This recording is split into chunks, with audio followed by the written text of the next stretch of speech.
Japanese Prime Minister Shinzo Abe is in Beijing for 3 days, the first trip to China by a Japanese Prime Minister in 7 years. What is topping his agenda and how close are ties between the two countries right now? And in the U.S., a number of parcel bombs have been sent to senior Democrats just 2 weeks before the midterm elections. What can we read into the timing of these incidents and how might they affect the election itself? Welcome to The Point, live from Beijing. I'm Li Xin.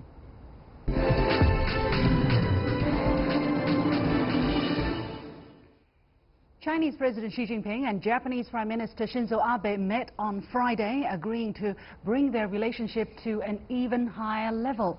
She urged China and Japan to see each other as partners instead of threat and to promote mutual trust, while Abe said he hoped this visit could open a new era that shifts their relationship from competition to coordination. During an earlier meeting between Abe and Chinese Premier Li Keqiang, the two sides signed a broad range of agreements, including a $30 billion currency swap pact. Abe, who is accompanied by his foreign and trade ministers and a 500-strong business delegation, also took part in a forum on Sino-Japanese economic cooperation in third countries, bringing about a new economic cooperation model under China's Belt and Road Initiative. So what kind of a picture are we looking at for bilateral ties, and what are the significance of these developments? Joining me from Tokyo is Professor Tatsuo Noble, former president of the Japan Academy for International Trade and Business. From Singapore is Victor Teo, assistant professor at the University of Hong Kong. And here in Beijing, Professor Rong Ying, vice president of the China Institute of International Studies. Gentlemen, welcome to the show. Now, Abe's visit to China marks the first visit, as I said, to China by a Japanese prime minister in 7 years. The Nikkei reported that Abe is keen to invite President Xi Jinping to Japan for an official visit next year, before or after the Group of 20 summit in Osaka. So, Professor Rong, if confirmed, what will such visits mean for bilateral ties? Well, certainly I think the frequent exchange of high-level visits between the two countries is very much important, I think, for China and the Japan relationship. And this is exactly the reason why the importance, it's so significant that the Japanese Prime Minister is visiting China in 7 years. And if possible, and the Chinese President is going to visit Japan next year, that will be, I think, the first ever visit again in 1 decade, if I remember correctly. That is, the last visit by Chinese president was 2008. And if you look at the meetings again between the two leaders, President Xi and Prime Minister Abe, I think President Xi made it very clear it is very important, and the two countries should uphold kind of to bring a higher or in-depth sort of high-level exchanges of strategic communication at the various levels, which would help certainly for better communication, but more importantly to uphold the consensus that China and Japan are cooperative partners instead of a threat. Yeah. Well, while meeting Abe, Chinese Premier Li Keqiang said that the two sides should abide by the principles of the 4 political documents of China and Japan, properly deal with historical and Taiwan issues. Let's listen to this first. Both sides think that we should practice actual deeds to reflect the political consensus, that we are cooperation partners to each other, not a threat, and we support each other for peaceful development. Conflicts and differences shall be constructively managed, so as to push for a steady and healthy development of bilateral relations.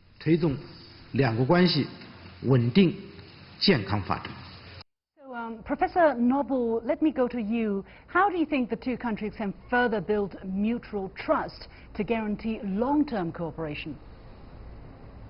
Well, I think that is very, very important, because Deng Xiaoping came to Japan in 1978.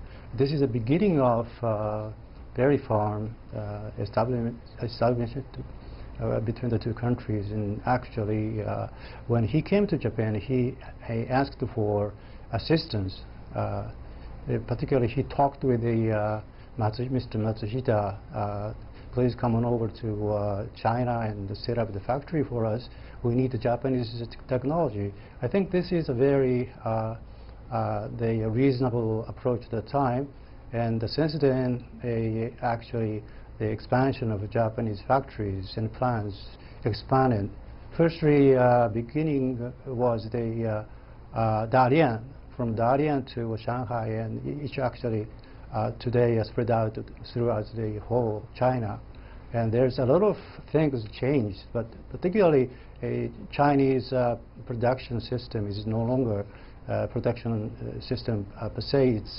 It's the market. China is a very, very big market, so we should look at the market potentials from now on. For that reason, we need further cooperation and coordinations and communications, which I think leaves a little bit more desired in the past, yes. Okay. Well, Premier Li Keqiang also said that efforts in advancing China-Japan ties should persevere unremittingly to prevent the appearance of new twists and turns so that previous efforts do not go to waste. Professor Tail, how important is it for Asia-Pacific now that China and Japan are improving their relations? Well, I think the relationship between China and Japan is critical to the peace and security of Asia-Pacific. If anything, the last 15 years or so is instructive. The last political instrument that was signed between China and Japan was the fourth political instrument between Prime Minister Fukuda and President Hu Jintao. And then this was after the tenure of Prime Minister Koizumi and Prime Minister Abe for the first time. That from 2008 to 2010, there was relatively good or stable relationship. But unfortunately, after 2010, the stability did not last. With the trawler incident in 2010, and then the Senkaku Islands incident in 2012. Or the Diaoyu Islands and afterwards, in Chinese terms. Relationship went into a downward spiral. That's right, Diaoyu Island in Chinese terms. So I think one of the very important things, and this is what the Prime Minister has just said, is actually very important, that in order to prevent the relationship from spiraling downwards, it will be critical for both countries to work to prevent these twists and turns. That might be easier said than done, because on the Chinese side, it's kind of perhaps easy to control, but in Japan, where the political system is kind of different, it's a bit of a challenge. I see. Well, economic momentum, vital for both countries to work towards that. Absolutely. The driver of economic cooperation can definitely help stabilize political relationship. We know that the first forum on third-party market cooperation between China and Japan was held in Beijing on Friday, and the two sides also signed a memorandum on third-party market cooperation in May. So, Professor Noble, how are Japanese industries reacting to this model, and how do you look at the Belt and Road Initiative vis-à-vis this third-party cooperation between China and Japan? Well, it's not necessarily confined to the Belt and Road, the project, because the Southeast Asia, the Asian continent is quite big, so many countries, and growing potential is so great. So there would be some sort of a competitive advantage of sort of the areas that Japan is good at, and some areas the Chinese are much better off. So what Japan can contribute to this particular project would be something. Of course, the foundation is the initiatives for creating the infrastructure of such as road and the airport and some of the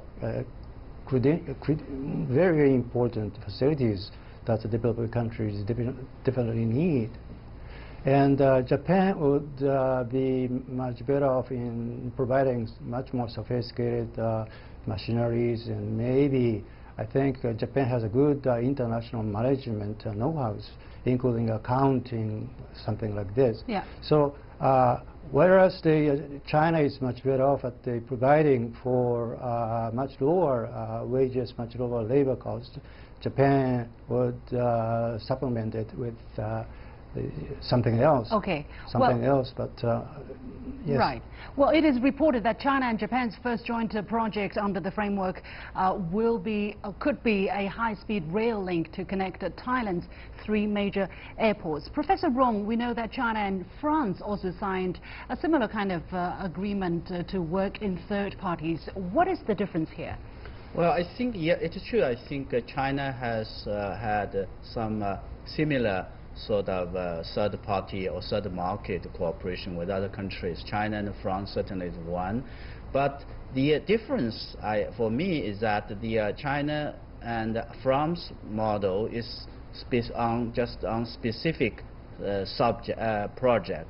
While the China and Japan is more comprehensive and in nature, and I think it also helps, it plays a kind of a three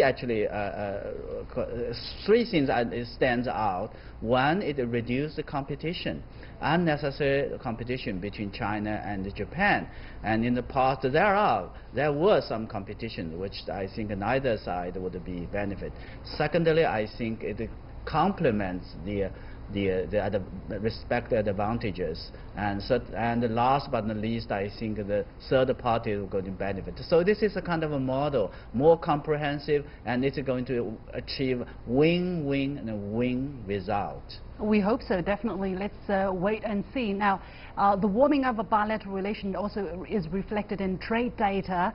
Currently, China is Japan's largest trade partner. Statistics from China's Ministry of Commerce showed that in 2017, bilateral trade rose about 10% to around $300 billion, reversing a downward trend since 2012. And from January to September this year, the trade volume between the two countries also reached around $240 billion a year, on the increase of 11% also. So, Professor Tail, let me go to you. Would you say that the two countries have a shared interest in promoting free trade and the open economy, and they're kind of coming together because of the US's hardline stance on trade protectionism? What would you say to that? I would say that, yeah, the United States factor is certainly a very important factor in this instance. But so we see the statistics reversing in 2017, and this is around the time that Donald Trump and Hillary Clinton was running for president, and Donald Trump coming to power. So we definitely have an indication here that the Chinese and the Japanese are coming together because of U.S. policies. But I also think that this is also because it's an acknowledgement of realities that Chinese and Japanese economies are actually very much complementary.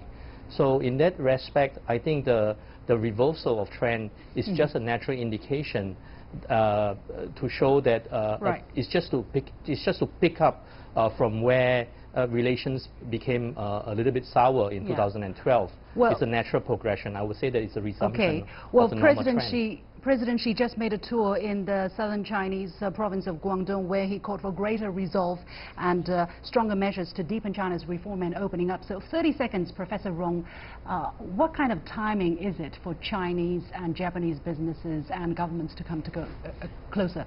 Well, 40 years ago, I think China started reform and opening up, and then it also coincided with the signing of the Treaty of Peace and Friendship.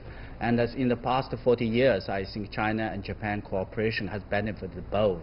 While in looking ahead, as China will continue to push for reform and open up in a sort of independent, and then I think there will be more opportunities and bright future for China and Japan cooperation.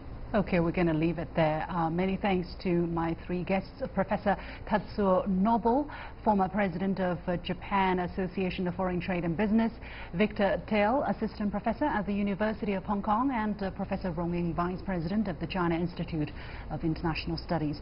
You're watching The Point. We'll take a short break, and when I come back, I'll be taking a look at the latest spate of bonds being sent to senior Democrats in the United States. What kind of effect will it have on the mood within the country just a fortnight before the midterm elections? Stay with me. Crude pipe bombs targeting Hillary Clinton, former President Barack Obama and CNN, along with packages sent to the offices of other prominent Democrats, have been intercepted over the past 3 days. There have been a rash of attacks 2 weeks before nationwide elections that could reshape Congress and serve as a referendum on the first 2 years of Donald Trump's presidency. Over a 72-hour period, the number of suspected bombs rose to 10 and have been found in 5 states. The packages had many of the hallmarks of suspicious mail, including large block lettering and excessive postage. The packages, all mailed in manila envelopes with a bubble wrap interior, were sent for analysis to the FBI laboratory in Quantico, Virginia.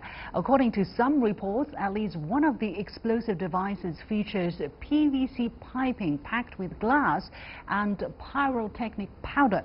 Now, later Wednesday afternoon, CNN President Jeff Zucker condemned President Trump and his administration's relationship with the news media, criticizing him for his incendiary rhetoric at rallies across the country.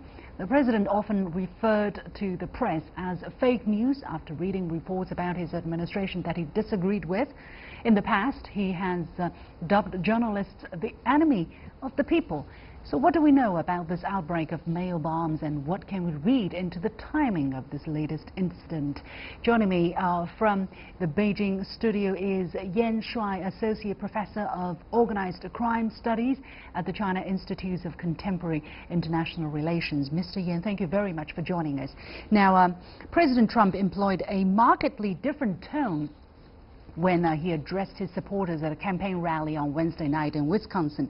Well, gone from his speech was his usual assertion that Democrats are the party of crime, that Republican Maxine Waters, a California Democrat who had received pipe bombs in the mail, was a low IQ individual, and that the media are dishonest people and even the enemy of the people. He even decried politically motivated violence and said, he said that we want all sides to come together in peace and harmony. Those engaged in political arena must stop treating political opponents as being morally defective. So the political messages aside, Mr. Yan, what are we looking at? What is the nature of these incidents that we have seen? Are these hate crimes, politically motivated hate crimes? Are these domestic terrorist attacks, unsuccessful or attempts at domestic terrorism? How do you characterize these? Yes, currently the FBI is investigating the incident as domestic terrorism cases, and based on the current information released to the public, I think definitely this is a kind of domestic terrorism case, because the domestic terrorism is one of the major terrorist forms in the United States. As we know that in recent years there are quite a few international terrorist incidents happened in the homeland of the United States, but on the other hand, the domestic terrorism incidents are in the increase, and especially in recent years, maybe especially after the Trump administration took its office. And according to some statistics, that the FBI currently start of this year, that the FBI is investigating 8 cases of domestic terrorism. So that's quite excluding these cases. Yes, excluding this case, there is 8 cases of domestic terrorism in the United States, and especially the parcel bomb or the letter bomb is a major form of the domestic terrorism. Okay. Well, I want to ask you a bit more along that line. I mean, how prevalent are such attacks within the United States? You talked about 8 before these 10 cases. Is that a very high number? Is that a relatively low number? And are there other forms of domestic terrorism attacks, or mostly we are just talking about letter bombs? And is there a history of such kind of bombs being sent to senior figures in the establishment? Yes, the letter bomb or the package bomb or the later related terror attacks is the major form of domestic terrorism in the United States. And I think it has a long history in the United States. One of the prominent incidents is the one happened in the 1970s, and the suspect is called Ted Kaczynski, and he sent passenger bomb to various businessmen and other academic persons, and it lasted from almost 17 years, starting from the 1978 to 1995. Yeah. And so it took us 17 years for the security agencies to get him done. Yeah. And also recently there's also other cases involved with later terror cases, especially this October. The FBI has released some incidents that they are investigating. One is involved with sending the writing letter to the President Trump, and also another one is involved with sending a letter containing some suspicious white powder to the Trump administration officials. Okay, okay. Well, we are joined from Chicago by Laura Schwartz, a former advisor to President Clinton and former White House Director of Events. Laura, welcome back to the show, and thank you for trying to make it now. Thank you. Yeah, well, the latest from the president of CNN, Jeff Zucker, is that he slammed the White House over its repeated attacks against the media in the wake of the bomb threats. He said there is a total and complete lack of understanding at the White House about the seriousness of their continued attacks on the media. The president, and especially the White House press secretary, should understand their words matter. Thus far, they have shown no comprehension of that. So what is he trying to say? Is he trying to say that it's the words, the language of the president and the White House is instigating people to carry out acts like this? Yes, he was inferring to what a lot of people, both Republicans and Democrats alike, are saying, is that when rhetoric of the president becomes reality of physically pointing domestic terrorism to his targets, from his rallies, from his Twitter rants and so forth, that's when it crosses the line. And it was only within about 12 hours of that rally in Wisconsin where he toned it back. In fact, he even said during his rally, "Aren't I being nice? Aren't I being nice? I'm doing pretty well." Well, within 12 hours of that statement, he was railing against the media and saying this was a result of their coverage, took no responsibility himself, and went back to his old ways. So nobody thinks he's really going to change his stripes, especially 11 days out from the midterm elections.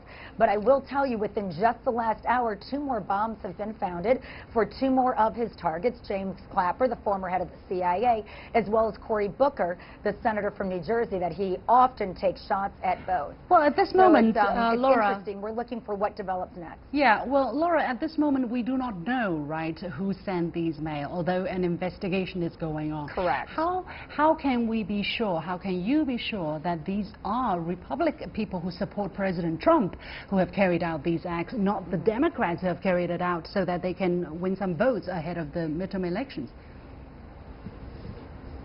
Oh, I'm not sure. But I think what we can say is that this discourse has been negative for the American democracy and Americans in general.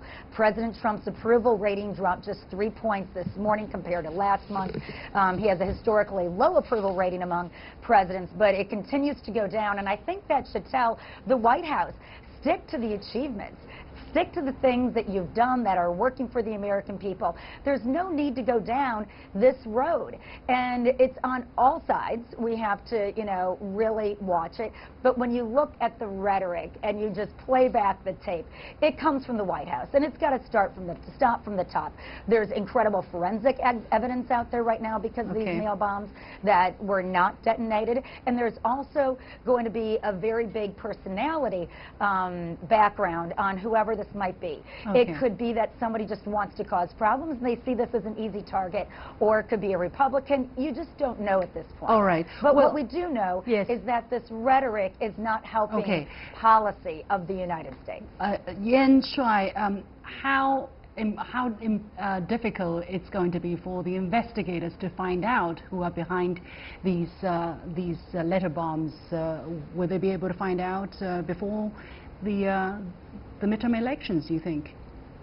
I think it's a quite difficult job for the security agencies to investigate this kind of incident. I think maybe several opposite parties may use it as a tool to gain their supporters out to vote for them, and even some media say that the Russia is involved in this incident. But based on my observation, I think currently it is quite possible that the right-wing extremist organization or extremists are behind the incident, because as we see that in the devices, we see some image that containing a flag quite similar to the flag of Islamic State, and it actually, the image was created by a right-wing website, right-wing supporters, and the image is quite popular among the right-wing circles. And also, I think if it is definitely not the international terrorist organization are behind this, and also this incident is not intended to hurt anyone, because no device was bombed and no one was hurt or killed. And I think all these devices were targeting the democratic prominent figures and also those who supporting democratic parties. So I think the right-wing extremists could be behind this, but yes. we have to wait for the result of a proper investigation. That's all the time we have for this discussion. Many thanks to Laura Schwartz, a former advisor to President Clinton and former White House Director of Events, and here in Beijing, Yan Shuai, Associate Professor of Organized Crime Studies at the China Institute of Contemporary International Relations. And that's it for this edition of The Point with me, Liu Xin. As always, follow me on Facebook and Twitter using the handle The Point with LX. Download the application called CGTN to watch the show on your mobile devices, or go to YouTube and look for CGTN The Point. Thanks for watching. You've got The Point.